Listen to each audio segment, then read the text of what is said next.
আল্লাহর হাবিব বলেন, আয়েশা শোনো, ওই দিন আমার ভাই ইউসুফ 10 বছর জেল থাকার পরে বের হওয়ার হুকুম পাইছে, কিন্তু নির্দোষ নির্দোষ প্রমাণ হওয়ার জন্য বের হয় নাই, ধৈর্যের পরীক্ষা দিয়েছে। আয়েশারে শোনো, ওই জায়গায় যদি আমি মুহাম্মদ হতাম, জানতাম না আমি সেই ধৈর্যটা ধরতে পারতাম কিনা। ও আয়েশা, আমি মুহাম্মদ সাল্লাল্লাহু বললেন না আখি ইউসুফ সাবিরান নবী, আমার ভাই ইউসুফকে আমি মুহাম্মদ ধৈর্যশীল নবীদের অন্যতম উপাধি দিয়ে দিলাম।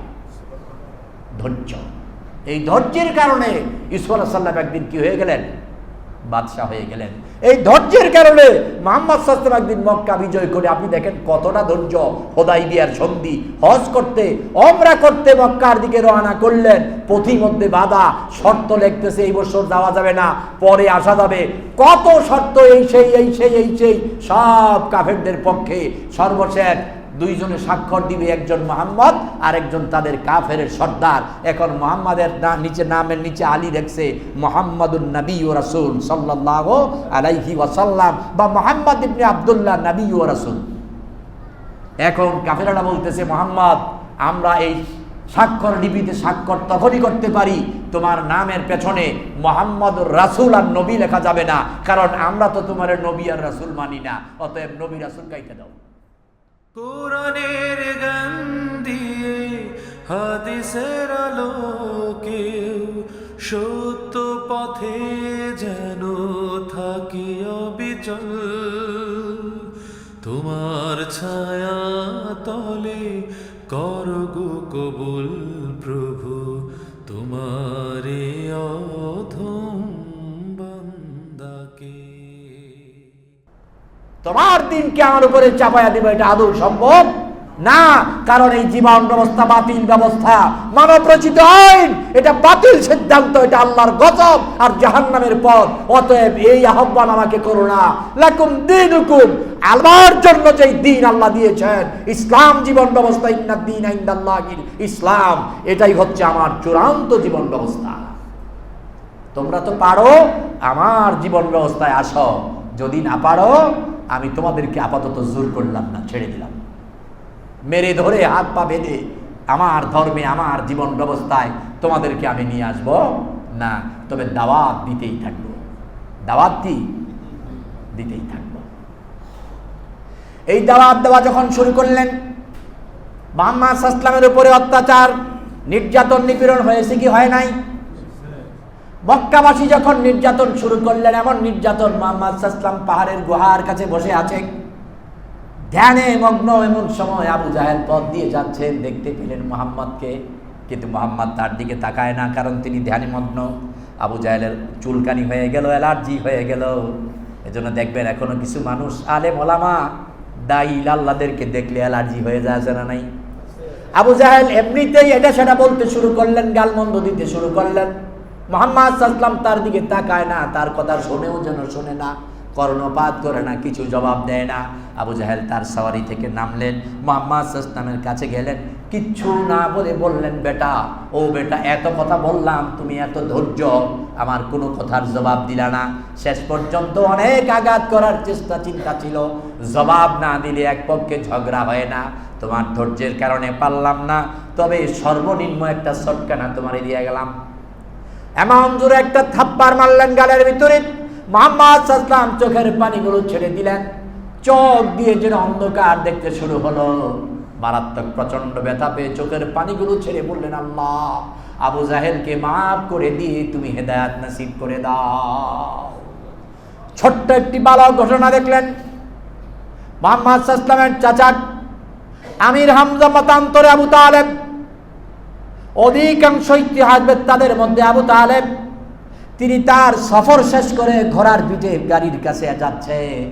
এমন সময় ছোট্ট বাচ্চাটা বলে, আবু তালেব, আমরা জানতাম কুরাইশ বংশ বড় সম্ভ্রান্ত বংশ, আর আবু তালেব আমির হামজা এই আরবের অন্যতম বীর সৈনিক, কিন্তু আজকে দেখলাম তোমাদের কোনো মূল্য নাই, তোমাদের কোনো সম্মান নাই, তোমাদের কোনো ঐতিহ্য নাই, তোমরা ধুলায় মিশে গেছ। আবু তালেব রাগে জ্বলে উঠলেন, বাচ্চাটার ইচ্ছা ছিল তাকে খেপানো, এই বেটা কি বলতে চাস? কেন এই কথা বললি, তোর সাহস কি? বলে সাহস সত্য ঘটনা ও আবু তালেব, সে ইসলামের কথা বলুক আর যাই বলুক, মুহাম্মদ কিন্তু তোমার মরে যাওয়া ভাই আব্দুল্লাহর পুত্র, অতএব তোমার ভ্রাতুষ্পুত্র। তোমরা যদি সম্ভ্রান্ত হতে, তোমরা যদি ঐতিহ্য সম্পন্ন হতে, তোমাদের রক্তে যদি কোনো শিহরণ থাকতো, তাহলে আবু জাহেল বিনা অপরাধে মুহাম্মদের গালে সটকানা মারে কেমনে? কি হয়েছে বেটা? এই ঘটনা। আবু জাহেল কোনো কথা নাই, বার্তা নাই, মুহাম্মদ সাল্লাল্লাহু আলাইহি ওয়াসাল্লাম গালি গালাজ মন্দ, মুহাম্মদ সাল্লাল্লাহু আলাইহি ওয়াসাল্লাম কিছু বলে নাই, কিন্তু শেষে নেমে খুব জোরে একটা সটকানা দিয়ে চলে গেছে। আবু তালেব তার ঘোড়া থেকে আর নামলেন না, ঘোড়ার মুখটা ঘুরাইয়া দিলেন। তিনি চলে গেলেন, ওখানে গিয়ে দেখে মুহাম্মদ সাল্লাল্লাহু আলাইহি ওয়াসাল্লাম কান্দে, কিচ্ছু জিজ্ঞেস করলেন না। আবু জাহেলের কাছে চলে গেলেন, কোথায় আছে আবু জাহেল খবর নিলেন। ওখানে আরো নেতৃবৃন্দ নিয়ে বসা, আবু তালেব যাচ্ছে। আবু জাহেল তারা চিন্তা করলেন আবু তালেব আসতেছে, ভালোই হলো, আমাদের মজলিসে আবু তালেবকেও হয়তো অংশগ্রহণ করানো যাবে। আবু তালেব সোজা চলে গেলেন আবু জাহেল পর্যন্ত, গিয়ে বললেন দাঁড়া। আবু জাহেল দাঁড়ালো, খুব জোরে দুই গালে দুইটা সটকানা মারলেন আর বললেন, আবু জাহেল শোনো, শুনেছি আমার ভ্রাতুষ্পুত্র মুহাম্মদের গায়ে তুমি একটা চটকানা মেরেছ, আজকে দুইটা মেরে দিলাম আর আল্লাহর কসম, এই কাবার ঘরের মালিকের কসম, আর যদি কোনোদিন একটা হাত দিয়া মুহাম্মদের গায়ের পরে উঠাও, এই কাবার ঘরের মালিকের কসম, আমি আবু তালেব বেঁচে থাকলে আমার তরবারি দিয়া তোমার ওই হাতটা কেটে নিয়ে যাব। এই দুঃসাহসটা তুমি কোথায় পেলে? মুহাম্মদ সাল্লাল্লাহু আলাইহি ওয়াসাল্লাম কোনো প্রতিউত্তর দেন নাই। নির্যাতন নিপীড়ন চলছে, সর্বশেষ এত কষ্টের পড়ে সাজদায় পড়ে আছে। এই কাফেররা মিলে ওটের নারী বুড়ি পেন্ডিটা নিয়ে মুহাম্মদ সাল্লাল্লাহু আলাইহি ওয়াসাল্লামের ঘাড়ে উঠিয়ে দিলেন। মুহাম্মদ সাল্লাল্লাহু আলাইহি ওয়াসাল্লাম এই পেন্ডির ওজন এত বেশি, নড়াচড়া করতেও পারে না, শ্বাস টানতে কষ্ট। কারা যেন দৌড়ে গিয়া রাসূলের মেয়ে ফাতেমাকে খবর দিলেন, ও ফাতেমা, তোমার আব্বা এত কষ্টে আছে, উটের নারী বুড়ি তার গাড়ে, মাথা নাড়তে পারে না, উঠতে পারে না, শ্বাস টানতে কষ্ট, চোখগুলো ফুলে গেছে, লাল হয়ে গেছে, একটু দৌড়ে যাও। ফাতেমা দৌড়ে আসলেন, চিৎকার করে এসে ওই খবর দাঁড়িয়ে নিয়ে দুইজনে মিলে ওটের পেন্ডিটা সরাইয়া দিলেন। মুহাম্মদ সাল্লাল্লাহু আলাইহি ওয়াসাল্লাম খুব কষ্টে উঠে বসলেন। ফাতেমা বলতেছে, আব্বা আপনি তো সত্য নবী, আল্লাহর কাছে আপনি দোয়া করেন, আল্লাহকে এগুলো দেখে না। মুহাম্মদ সাল্লাল্লাহু আলাইহি ওয়াসাল্লাম বলে, ফাতেমা রে, আমি অবশ্যই দোয়া করি হাজার নির্যাতন নিপীড়নের পরেও আমার ধৈর্যের পরীক্ষায় আমি যেন হেরে না যাই। আমি অবশ্যই দোয়া করি আল্লাহ তাদের মাফ করে দিয়ে যেন হেদায়েত দিয়ে দেয়, আল্লাহ তাআলা তাদের মাফ করে যেন হেদায়েত দিয়ে দেয়। তায়েফে দাওয়াত নিয়ে গেলেন, শরীরটা ঝাঁঝরের মতো ছিদ্র হয়ে গেল পাথরের আঘাতে। হযরত ইয়াকুব আলাইহিস সালামের দিকে তাকায় দেখেন, আপনার ইয়াকুব নবীর এত বড় কষ্ট আল্লাহ দিলেন, সারাটা শরীর পোকায় খেতে খেতে এক পর্যায়ে গিয়ে আপনার আইয়ুব আলাইহিস সালাম জিহ্বা পর্যন্ত পোকায় ধরে ফেললেন। ইয়াকুব আলাইহিস সালামকে এই কষ্ট দিলেন। আল্লাহর নবী ইউসুফ আলাইহিস সালামকে কুয়ার মধ্যে ফালায় রাখলেন, আবার একটানা মিশরে গোলাম বানায় রাখলেন, বিনা অপরাধে একটানা 10টা বছর জেলখানার মধ্যে ভরে দিলেন। 10 বছর পরে ইউসুফ আলাইহিস সালামকে যখন স্বপ্নের ব্যাখ্যা করার জন্য বের করবেন, বললেন, ইউসুফ আপনি আসেন, আপনার কপাল ভালো, আপনাকে জেল থেকে বের করা হবে, বাদশার দরবারে নেওয়া হবে।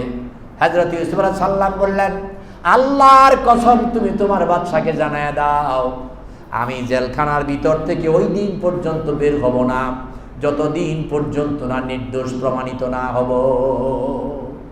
আমি দোষী না নির্দোষ এটা সাব্যস্ত করা হোক আগে, এর আগে আমি বের হতে রাজি না। মুহাম্মদ সাল্লাল্লাহু আলাইহি ওয়াসাল্লাম বলেন, আয়েশা রে শোনো, আল্লাহর হাবিব বলেন, আয়েশা শোনো, ওই দিন আমার ভাই ইউসুফ 10 বছর জেল থাকার পরে বের হওয়ার হুকুম পাইছে, কিন্তু মিরা দোষ নির্দোষ প্রমাণ হওয়ার জন্য বের হয় নাই, ধৈর্যের পরীক্ষা দিয়েছে। আয়েশা রে শোনো, ওই জায়গায় যদি আমি মুহাম্মদ হতাম, জানতাম না আমি সেই ধৈর্যটা ধরতে পারতাম কিনা। ও আয়েশা, আমি মুহাম্মদ সাল্লাল্লাহু আলাইহি ওয়াসাল্লাম বললেন, আখি ইউসুফ সাবিরান নবী, আমার ভাই ইউসুফকে আমি মুহাম্মদ ধৈর্যশীল নবীদের অন্যতম উপাধি দিয়ে দিলাম।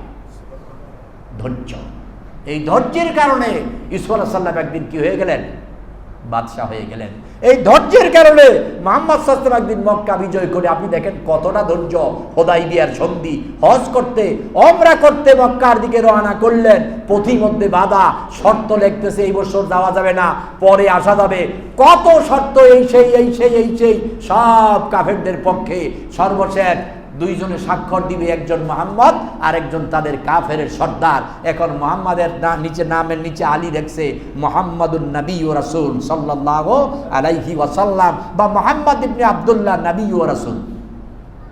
এখন কাফেররা বলতেছে, মুহাম্মদ, আমরা এই স্বাক্ষর লিপিতে স্বাক্ষর তখনই করতে পারি তোমার নামের পেছনে মুহাম্মদুর রাসূল আর নবী লেখা যাবে না, কারণ আমরা তো তোমার নবী আর রাসূল মানি না, অতএব নবী রাসূল কাইটে দাও।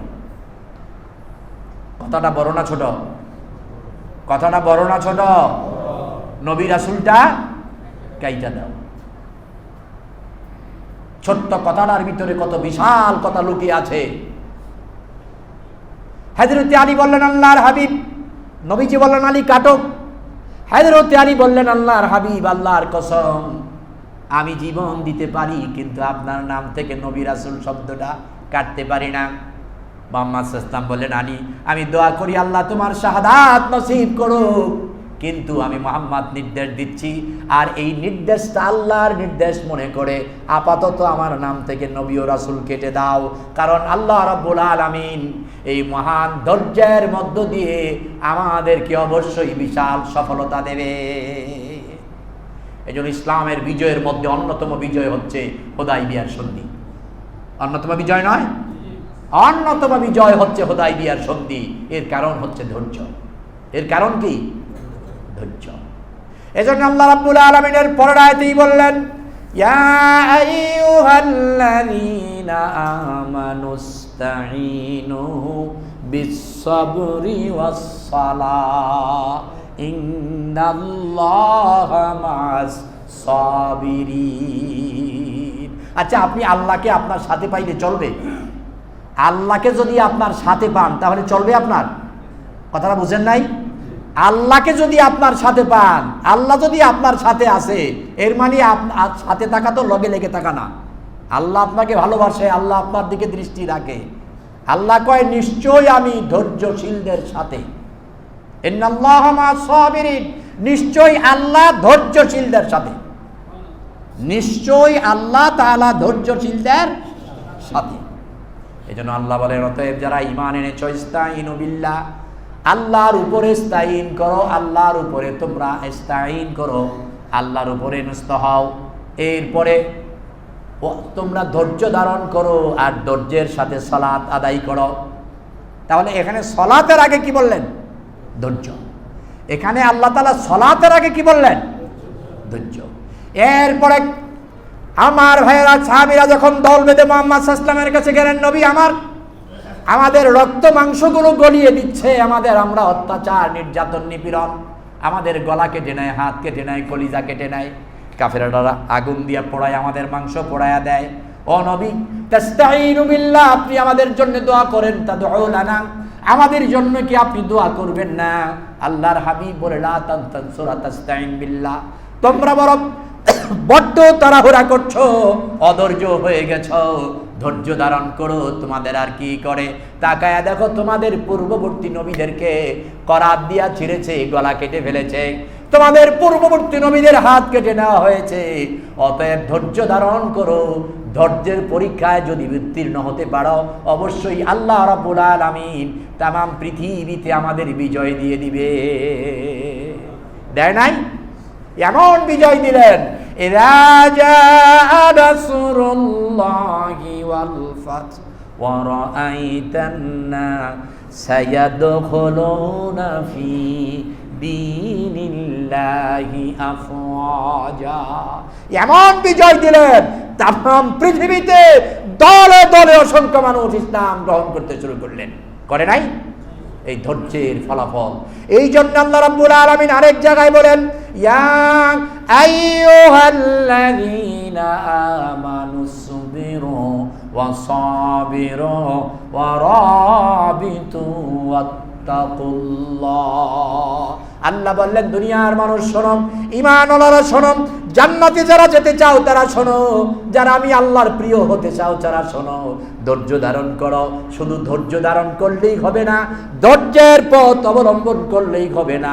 আমানুসবিরু, ধৈর্যের পথে চলো, ধৈর্য ধারণ করো, একেবারে মহা ধৈর্যের পরীক্ষা দাও। এই পরীক্ষা দিলেই হবে না রে বান্দা। আমানুসবিরু আসাবিরু, কে কারছে কত বেশি ধৈর্য ধারণ করবে প্রতিযোগিতা করো। কথা বুঝতে পেরেছেন? 7 তালা বানাইছি, আরেকজনে 8 তালা বানাইছে, আমি 9 তালা বানাইতে হবে, এটাকে কি বলে? প্রতিযোগিতা। আল্লাহকে শুধু ধৈর্য ধরলেই হবে না, আমানুসবিরু ওয়াসাবিরু, ধৈর্য ধারণ করো, মহা ধৈর্য ধারণ করে ধৈর্যের প্রতিযোগিতায় এগিয়ে যাও। কে কার চাইতে কত বেশি ধৈর্য ধারণ করবে।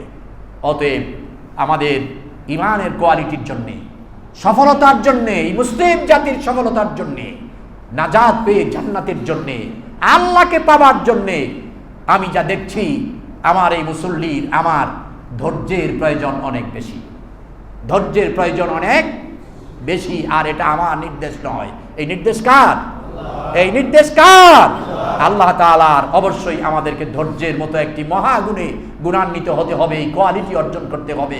আমাদের কি আশা আছে যে আমরা আজ থেকে নতুন করে ধৈর্যশীলদের, সাবিরিনদের একজন হতে চাই? কার কার আশা আছে? আল্লাহু আকবার। আল্লাহ তাআলা আমাদের কবুল করুন, বলি আমিন। আমাদেরকে মঞ্জুর করুন, বলি আমিন। এটা কেতাবের কথা নয়, একটা প্রবাদ কথা আছে, রেগে গেলেন তো এটা কিতাবের কথা নয়, রেগে গেলেন তো হেরে গেলেন। এই জন্য আমাদেরকে ধৈর্য ধারণ করতে হবে। এটা কার নির্দেশ? আল্লাহ তাআলার নির্দেশ।